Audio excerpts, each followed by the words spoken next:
Chapter 21, the New Jerusalem. The burden of this chapter, commencing with verse 2, is the New Jerusalem. But before that is introduced, John tells us how the present heaven and earth and sea are to be disposed of as follows. Verse 1, And I saw a new heaven and a new earth, for the first heaven and the first earth were passed away, and there was no more sea. New heaven and new earth. By the first heaven and first earth, John unquestioningly means the present heaven and earth. The heavens and the earth which are now. 2 Peter chapter 3, verse 7.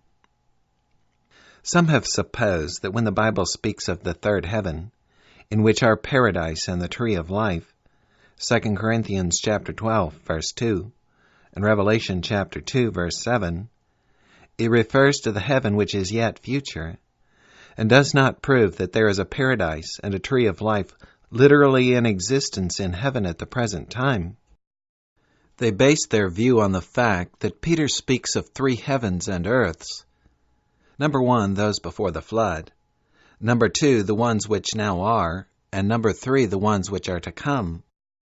But that theory is completely overturned by the first verse of Revelation chapter 21.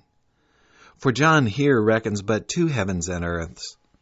The ones which now are he calls the first, so that the future new heavens would, according to this count, be the second and not the third, as Peter reckons. Hence it is certain that Peter did not design to establish a numerical order, in accordance with which we should speak of one as the first, another as the second, and the last as the third. The object of his reasoning was simply to show that as a literal heaven and earth succeeded the destruction of the earth by the flood, so a literal heaven and earth would result from the renovation of the present system by fire. There is no proof, therefore, that the Bible, when it speaks of the third heaven, refers simply to the third state of the present heavens and earth, for then all the Bible writers would uniformly have so reckoned it. Thus the arguments of those who would endeavor to disprove the idea of a literal paradise and tree of life in existence at the present time fall to the ground. The Bible certainly recognizes three heavens in the present constitution of things, namely the first, or atmospheric heaven, which the fowls of the air inhabit; the second, the planetary heaven, the region of the sun and moon and stars; and the third, high above the others, where paradise and the tree of life are found. Revelation chapter 2, verse 7. Where God has his residence and his throne. Revelation chapter 22, verses 1 and 2. To which Paul was caught up in heavenly vision. 2 Corinthians chapter 12, verse 2. To which Christ ascended when he left the earth. Revelation chapter 12, verse 5. Where he now, as priest-king, sits upon the throne with his Father. Zechariah chapter 6, verse 13. And where the glorious city stands, awaiting the saints when they enter into life. Revelation chapter 21, verse 2. Blessed be God, that from that bright land intelligence has been brought to this far-off world of ours. And thanks be to his holy name, that a way has been opened from the dark places of earth, which leads like a straight and shining path of light up to those blessed abodes. The sea no more. Because John says, and there was no more sea, the question is sometimes asked, is there then to be no sea in the new earth?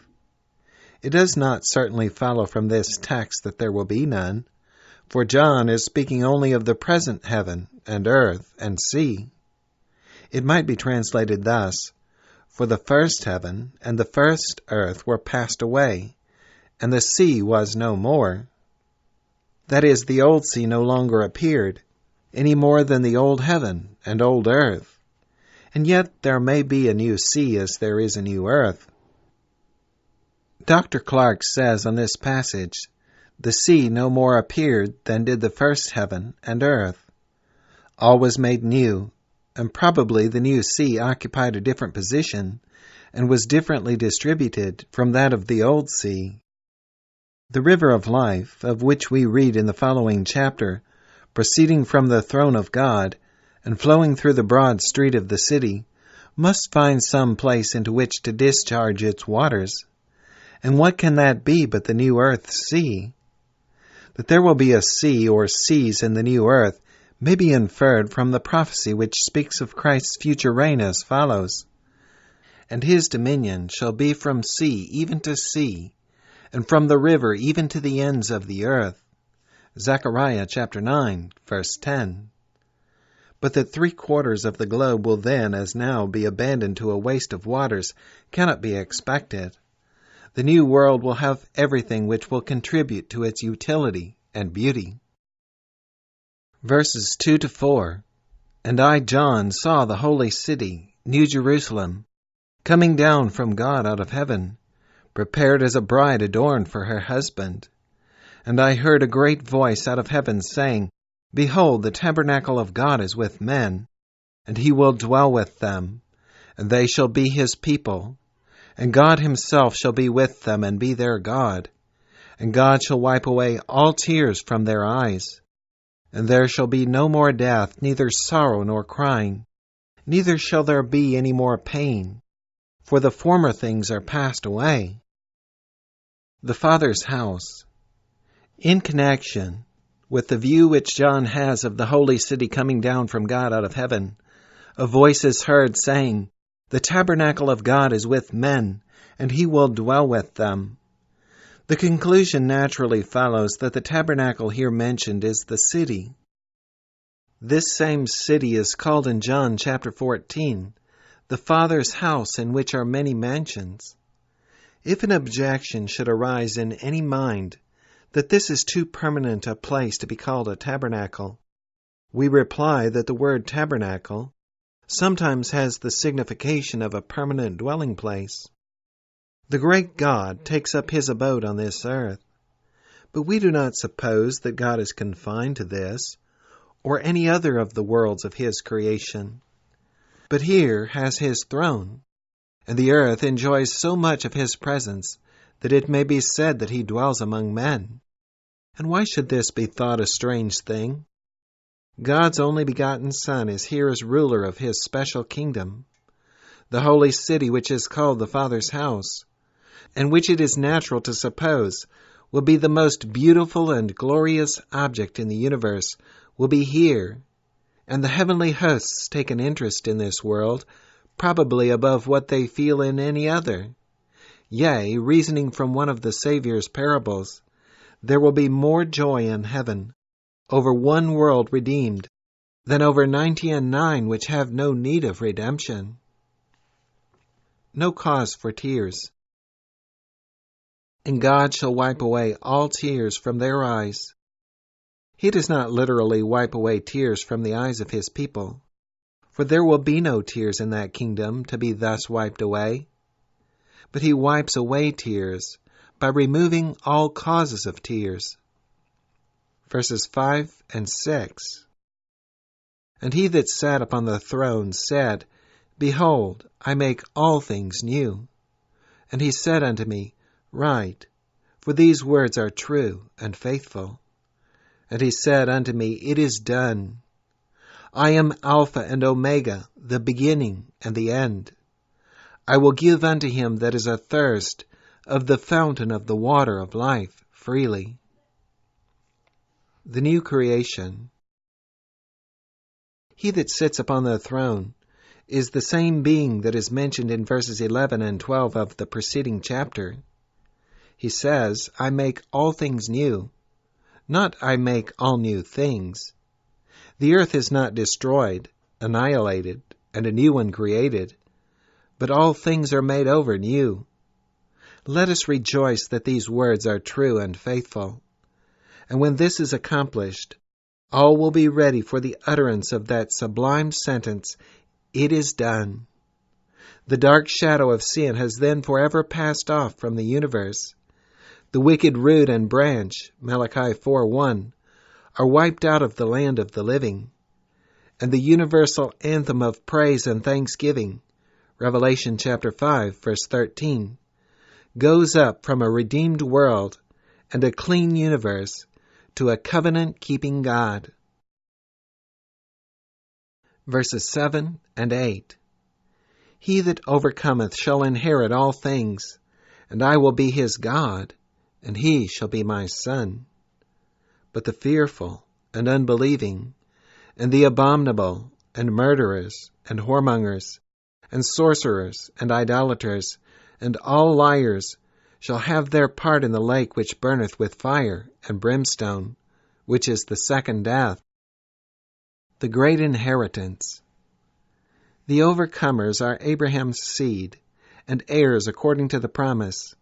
Galatians chapter 3, verse 29.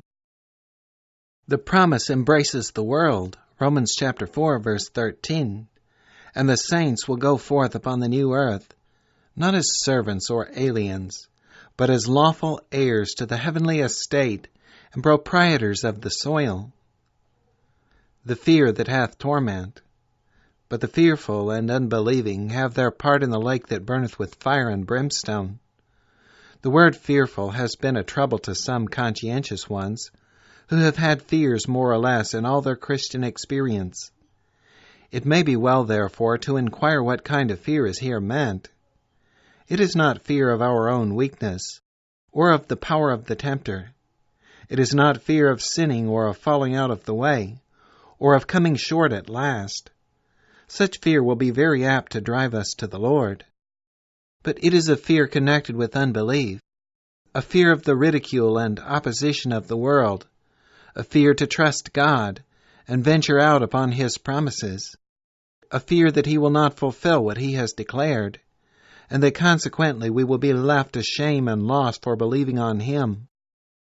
Cherishing such fear, one can be only half-hearted in his service. This is most dishonoring to God.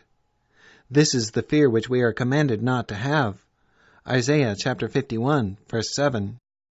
This is the fear which brings into condemnation here, and will finally bring all who are controlled by it into the lake of fire, which is the second death. Verses 9 to 14. And there came unto me one of the 7 angels which had the 7 vials, full of the 7 last plagues, and talked with me, saying, Come hither, I will show thee the bride, the Lamb's wife. And he carried me away in the Spirit to a great and high mountain, and showed me that great city, the holy Jerusalem, descending out of heaven from God, having the glory of God. And her light was like unto a stone most precious, even like a jasper stone, clear as crystal, and had a wall great and high, and had 12 gates, and at the gates 12 angels, and names written thereon, which are the names of the 12 tribes of the children of Israel. On the east 3 gates, on the north 3 gates, on the south 3 gates, and on the west 3 gates. And the wall of the city had 12 foundations, and in them the names of the 12 apostles of the Lamb. The bride, the Lamb's wife. The testimony is positive that the New Jerusalem is the bride, the Lamb's wife. The angel told John distinctly that he would show him the bride, the Lamb's wife, and we may be sure that he did not practice upon him a piece of deception, but fulfilled his promise to the very letter. But all that he did show him was the New Jerusalem. It would be unnecessary to offer a word of proof that this city is not the church, were it not that popular theology has so mystified the Scriptures as to give it this application. This city, then, cannot be the church, because it would be absurd to talk of the church as lying 4 square, and having a north side, a south side, an east side, and a west side. It would be absurd to speak of the church as having a wall great and high, having 12 gates, 3 on each side toward the 4 points of the compass. Indeed, the whole description of the city which is given in this chapter would be more or less an absurdity if applied to the church. Again, Paul to the Galatians speaks of the same city and says that it is the mother of us all, referring to the church. The church then is not the city itself, but the children of the city. And verse 24 of the chapter under comment speaks of the nations of the saved, who walk in the light of this city. These nations who are the saved, and on earth constitute the church, are distinct from the city, in the light of which they walk. It follows that the city is a literal city, built of all the precious materials here described. But how can it then be the bride, the Lamb's wife? Answer: Inspiration has seen fit to speak of it under this figure, and with every believer in the Bible, that should be sufficient. The figure is first introduced in Isaiah chapter 54. The New Covenant city is there brought to view. It is represented as being desolate while the Old Covenant was in force, and the Lord's care was confined to the Jews and Old Jerusalem. But it is said to her that the children of the desolate shall be many more than the children of the married wife. It is further said to her, Thy Maker is thy husband. And the closing promise of the Lord to this city contains a very similar description to the one which we have here in Revelation. Namely, I will lay thy stones with fair colors, and lay thy foundations with sapphires. And I will make thy windows of agates, and thy gates of carbuncles, and all thy borders of pleasant stones, and all thy children shall be taught of the Lord. It is this very promise to which Paul refers, and upon which he comments in his epistle to the Galatians, when he says, But Jerusalem, which is above, is free, which is the mother of us all. Galatians chapter 4, verse 26. For he quotes in the next verse this very prophecy from the book of Isaiah to sustain this declaration. Here then Paul makes an inspired application of Isaiah's prophecy, which cannot be mistaken. And in this he shows that under the figure of a woman, a wife whose children were to be multiplied, the Lord by the prophet speaks of the New Jerusalem, the city above, as contrasted with the earthly Jerusalem in the land of Palestine. And of this city the Lord calls himself the husband. In addition to this, we have the positive testimony of the 21st chapter of Revelation to the same facts. With this view, all is harmony. Christ is called the Father of his people. Isaiah chapter 9, verse 6. The Jerusalem above is called our mother, and we are called the children. And carrying out the figure of a marriage, Christ is represented as the bridegroom, the city as the bride, and we the church as the guests. There is no confusion of parties here, but the popular view which makes the city the church and the church the bride exhibits the inexcusable confusion of making the church at the same time both mother and children, both bride and guests. The view that the marriage of the Lamb is the inauguration of Christ as king upon the throne of David, and that the parables of Matthew chapter 22 verses 1 to 14, chapter 25 verses 1 to 13, Luke chapter 12 verses 35 to 37, and chapter 19 verses 12 and 13, etc., apply to that event, is further confirmed by a well-known ancient custom. It is said that when a person took his position as ruler over the people and was invested with that power, it was called a marriage, and the usually accompanying feast was called a marriage supper. Dr. Clark, in his note on Matthew chapter 22, verse 2, thus speaks of it: a marriage for his son. A marriage feast, so the word properly means, or a feast of inauguration, when his son was put in possession of the government, and thus he and his new subjects became married together. Many eminent critics so understand this parable as indicating the father's induction of his son into his messianic kingdom. See 1 Kings chapter 1, verses 5 to 9, verse 19, and verse 25, etc., where such a feast is mentioned. A Christian city. The names of the 12 apostles and the foundations of the city show it to be a Christian and not a Jewish city, while the names of the 12 tribes on the gates show that all the saved, from this dispensation as well as from the former, are reckoned as belonging to some one of the 12 tribes, for all must enter the city through some one of these 12 gates. It is this fact which explains those instances in which Christians are called Israel and are addressed as the 12 tribes, as in Romans chapter 2 verses 28 and 29, chapter 9 verses 6 to 8, Galatians chapter 3 verse 29, Ephesians chapter 2 verses 12 and 13, James chapter 1 verse 1, and Revelation chapter 7 verse 4. Verses 15 to 18. And he that talked with me had a golden reed to measure the city, and the gates thereof, and the wall thereof. And the city lieth foursquare, and the length is as large as the breadth. And he measured the city with the reed, 12,000 furlongs. The length and the breadth and the height of it are equal. And he measured the city thereof, 144 cubits, according to the measure of a man, that is, of the angel. And the building of the wall of it was of jasper, and the city was pure gold, like unto clear glass. The city's dimensions. According to this testimony, the city is laid out in a perfect square, measuring equally on all sides. The measure of the city, John declares, was 12,000 furlongs. 12,000 furlongs, 8 furlongs to a mile, equal 1,500 English miles. It may be understood that this measure is the measure of the whole circumference of the city, and not merely of one side.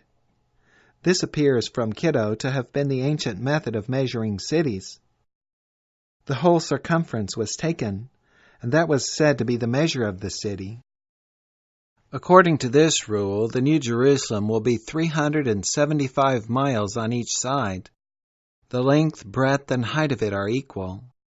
From this language, the question has arisen whether the city was as high as it was long and broad. The word rendered equal is isos, and from the definitions given by Little and Scott, we learn that it may be used to convey the idea of proportion. The height was proportionate to the length and breadth, and this idea is strengthened by the fact that the wall was only 144 cubits high.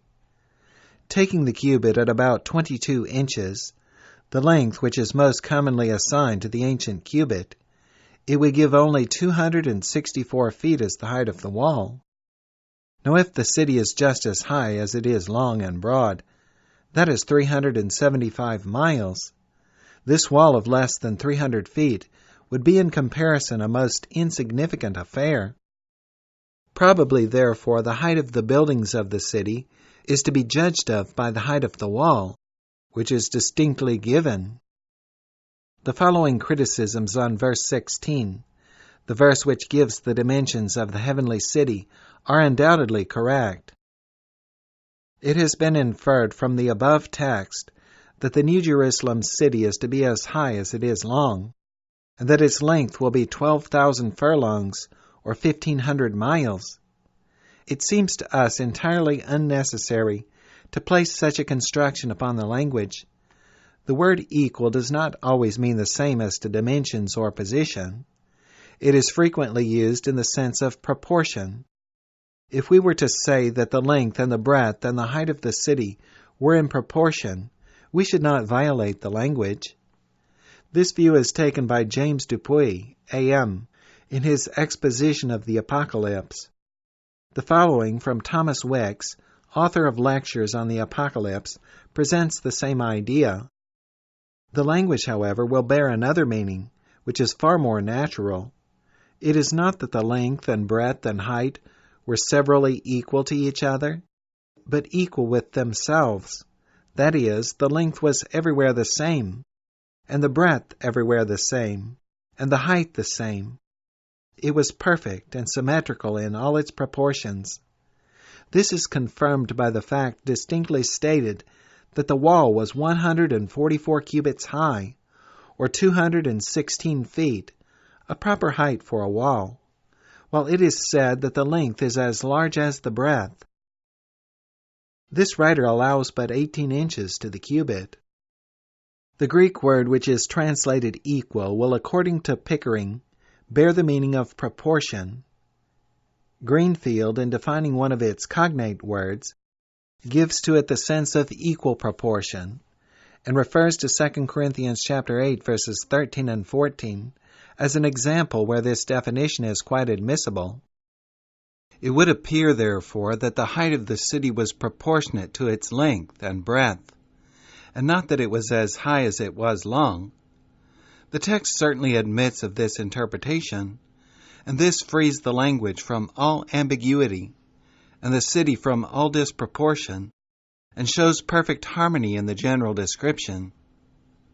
The building of the wall was of jasper. Jasper is a precious stone, usually described as of a beautiful bright green color, sometimes clouded with white or spotted with yellow. This we understand to be the material of the main body of the wall, built upon the 12 foundations hereafter described. And let it be remembered that this jasper wall was clear as crystal, verse 11, revealing all the glories within. Verses 19 and 20. And the foundations of the wall of the city were garnished with all manner of precious stones. The first foundation was jasper, the second sapphire, the third a chalcedony, the fourth an emerald, the fifth sardonyx, the sixth sardius, the seventh chrysolite, the eighth beryl, the ninth a topaz, the 10th a chrysoprasus, the 11th a jacinth, the 12th an amethyst. A literal city. If we consider this description exclusively metaphorical, as is done by the great mass of those who profess to be Bible teachers, and spiritualize away this city into aerial nothingness, how unmeaning, yea, even bordering on folly, do these minute descriptions appear. But if we take it as it is evidently designed to be understood, in its natural and obvious signification, and look upon the city as the Revelator evidently designed we should look upon it, as a literal and tangible abode, our glorious inheritance, the beauties of which we are to look upon with our own eyes, how is the glory of the scene enhanced? It is in this light, though it is not for mortal man, of himself, to conceive of the grandeur of those things which God has prepared for those that love Him, that men may delight to contemplate the glories of their future abode. We love to dwell upon those descriptions which convey to our minds, as well as language can do it, an idea of the loveliness and beauty which shall characterize our eternal home. And as we become absorbed in the contemplation of an inheritance tangible and sure, courage springs up anew, hope revives, faith plumes her wings, and with feelings of thanksgiving to God, that He has placed it within our power to gain an entrance to the mansions of the redeemed, we resolve anew, despite the world and all its obstacles, that we will be among the sharers in the proffered joy. Let us then look at the precious foundation stones of that great city, through whose gates of pearl God's people may hope soon to enter. The glorious foundation. The word adorned, garnished, says Stewart, may raise a doubt here whether the writer means to say that into the various courses of the foundation, ornamental precious stones were only here and there inserted. But taking the whole description together, I do not apprehend this to have been his meaning. Jasper, as we have seen above, is usually a stone of green, transparent color, with red veins, but there are many varieties. Sapphire is a beautiful azure, or sky blue color, almost as transparent and glittering as a diamond. Chalcedony seems to be a species of agate, or more properly the onyx. The onyx of the ancients was probably of a bluish white and semi-pellucid.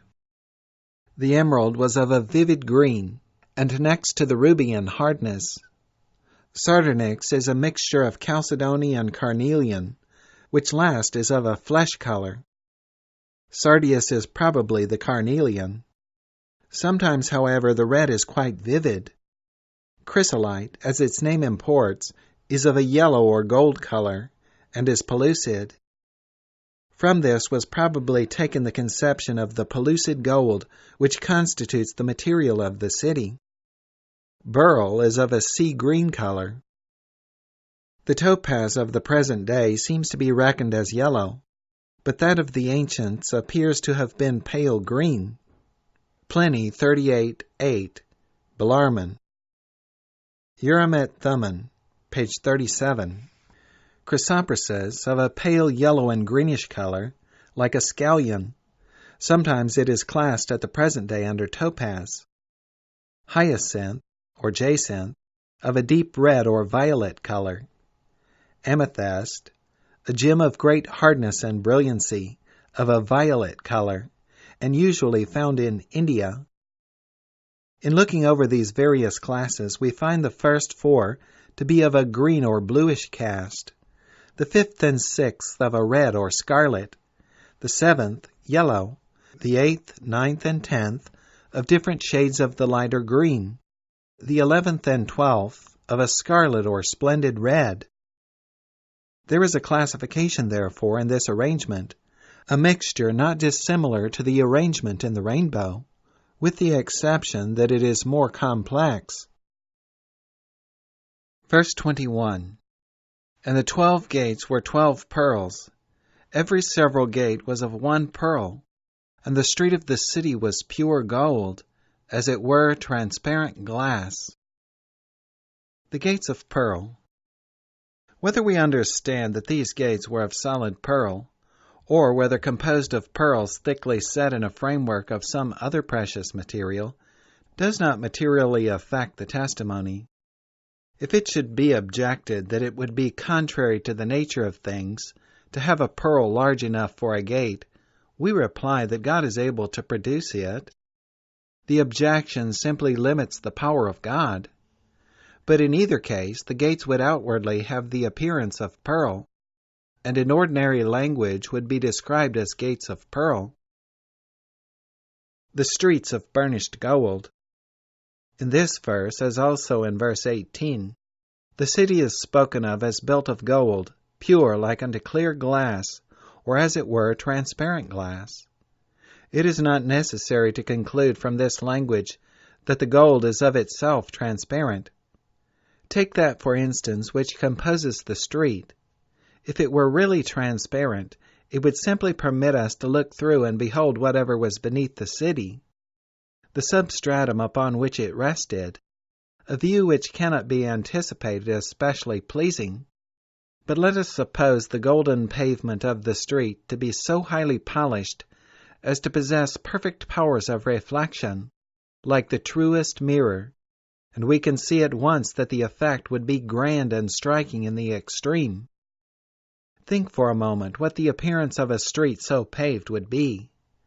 The gorgeous palaces on either side would be reflected beneath, and the boundless expanse of the heavens above would also appear below, so that to the person walking these golden streets it would appear that both himself and the city were suspended between the infinite heights above and the unfathomable depths below, while the mansions on either side of the street, having equal powers of reflection, would marvelously multiply both palaces and people, and conspire to render the whole scene novel, pleasing, beautiful, and grand beyond conception. Verse 22. And I saw no temple therein, for the Lord God Almighty and the Lamb are the temple of it. The living temple. With the temple is connected the idea of sacrifices and a mediatorial work. But when the city is located upon the earth, there will be no such work to be performed. Sacrifices and offerings and all mediatorial work based thereon will be forever past. Hence there will be no need of the outward symbol of such work. But the temple in Old Jerusalem, besides being a place for sacrificial worship, was the beauty and glory of the place. And as if to anticipate the question that might arise as to what would constitute the ornament and glory of the new city, if there was to be no temple therein, the prophet answers, "The Lord God Almighty and the Lamb are the temple of it." It appears that there is now a temple in the city. Chapter 16, verse 17. What becomes of that temple when the city comes down, Revelation does not inform us. Possibly it is removed from the city, or it may be put to such a different use as to cease to be the temple of God. Verses 23 to 27. And the city had no need of the sun, neither of the moon, to shine in it. For the glory of God did lighten it, and the Lamb is the light thereof. And the nations of them which are saved shall walk in the light of it. And the kings of the earth do bring their glory and honor into it. And the gates of it shall not be shut at all by day, for there shall be no night there. And they shall bring the glory and honor of the nations into it. And there shall in no wise enter into it anything that defileth, neither whatsoever worketh abomination, or maketh a lie, but they which are written in the Lamb's book of life. No night there. It is in the city alone, probably, that there is no light. There will, of course, be days and nights in the new earth, but they will be days and nights of surpassing glory. The prophet, speaking of this time, says, "Moreover, the light of the moon shall be as the light of the sun, and the light of the sun shall be sevenfold as the light of 7 days, in the day that the Lord bindeth up the breach of his people, and healeth the stroke of their wound." Isaiah chapter 30, verse 26. But if the light of the moon in that state is as the light of the sun, how can there be said to be night there?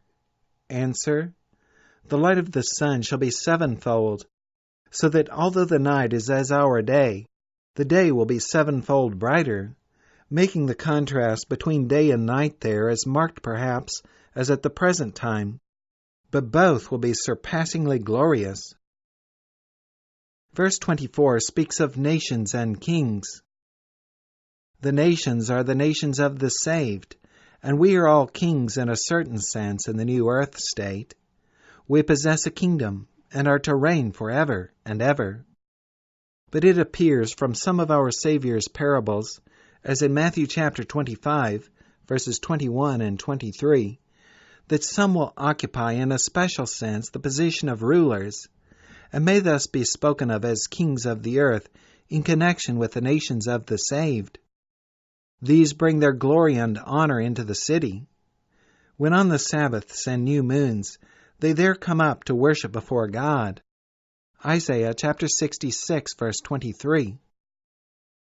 Reader, do you want a part in the unspeakable and eternal glories of this heavenly city? See to it, then, that your name is written in the Lamb's book of life. For those only whose names are on the heavenly roll of honor can enter there.